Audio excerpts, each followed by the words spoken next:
అఖండ సద్గురుభ్యో నమ. అందరికీ జై గురు. అందరికీ ద్వాదశ వందనము. ఈరోజు వేదాంత కథల్లో శెట్టిగారి పరీక్ష అనే కథ గురించి చెప్పుకుందామండి. పూర్వం ఒక లక్షాధికారి రామయ్య శెట్టి అనే శతవుద్రుడై మంచం బట్టి మరణముకై ఎదురు చూస్తూ ఉన్నారు.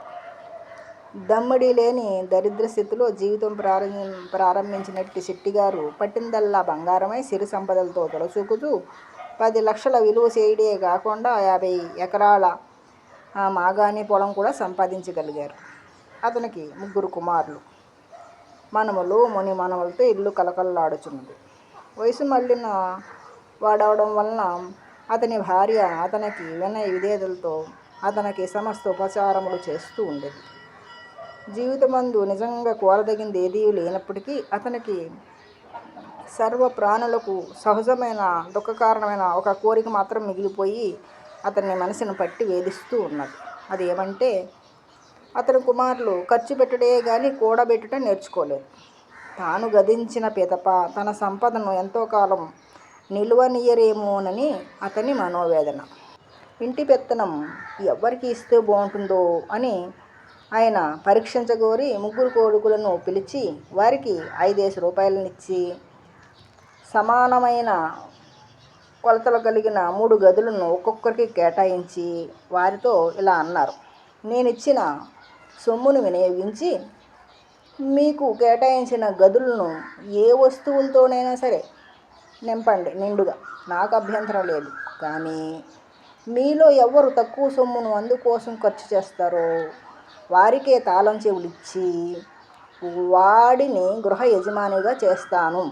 మీకు ఇందు నిమిత్తం 1 దినం మాత్రమే గడువు, కానీ మీరు మీ బుద్ధిని ఉపయోగించి స్వయంగా నిర్ణయించుకోవాలి, కానీ ఎవ్వరి సలహాను తీసుకోరాదు అని ఆయన శాసించి కొడుకులను 3 పంపించి వేశారు. మరునాడు 3 కొడుకులు శెట్టిగారి దగ్గరికి వచ్చి ఎవరే వస్తువులు ఖరీదు చేశారో చెప్పారన్నమాట. తండ్రి గారు ఎంతో ఆతృతగా కుమారులు తాను ఇచ్చిన సొమ్ముతో ఏ వస్తువులు ఖరీదు చేశారో తెలుసుకోవాలని చాలా కుతూహలంగా తన పెద్ద కొడుకుని ముందుగా అడిగారనమాట. నాయన, 5 రూపాయలు ఇచ్చాను కదా, నువ్వు వాటితో ఏం చేశావు అని అడిగారు. అప్పుడు పెద్ద కొడుకు తాను 5 రూపాయలు వెచ్చించి ఉరిగడ్డి కొని దానిని గదంతా నింపి తినని చెప్పాడు. సరే, ఇక రెండోవాడు పిలిచి అడిగారు, నాయన, నేను ఇచ్చిన సొమ్ముతో నువ్వేం చేశారా బాబు అని అడిగారు. రెండోవాడు, మీరు ఇచ్చిన సొమ్ముతో 1 రూపాయి మాత్రమే నేను ఖర్చు చేసి గడ్డి కొని తెచ్చి కొంచెం కొంచెంగా దాన్ని కాల్చి ఆ గడ్డి పొగతో గదంతా నింపివేశానని చెప్పాడన్నమాట.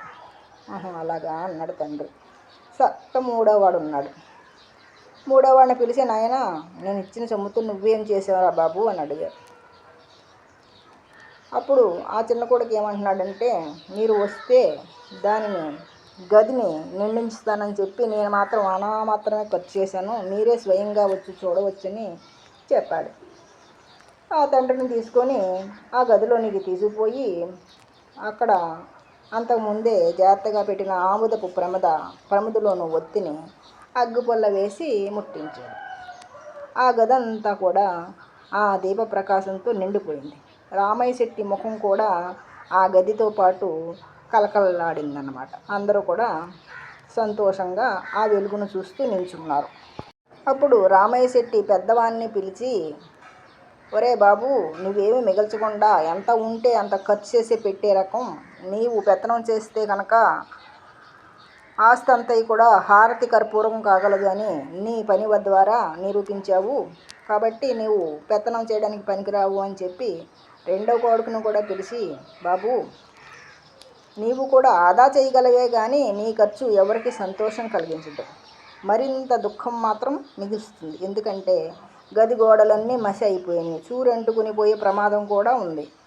చీవాట్లు పెట్టి అందరూ నిన్ను పెత్తనం నుంచి తీసివేస్తారు అని చెప్పి నీవు కూడా పెత్తనం చేయడానికి పనికిరావు అని చెప్పి అతనికి కూడా చెప్పివేశాడు. ఇక మూడోవాడిని ముద్దుగా పిలిచి, నీవు విశేషంగా కూడబెట్టుడే కాకుండా నీవు చేసే ఖర్చు వలన అందరికీ సంతోషమే చేకూర్చగలవు అని తక్షణం తన మొదలున్న తాళం చేతులను అతనికి ఇచ్చివేశాడు తండ్రి గారు.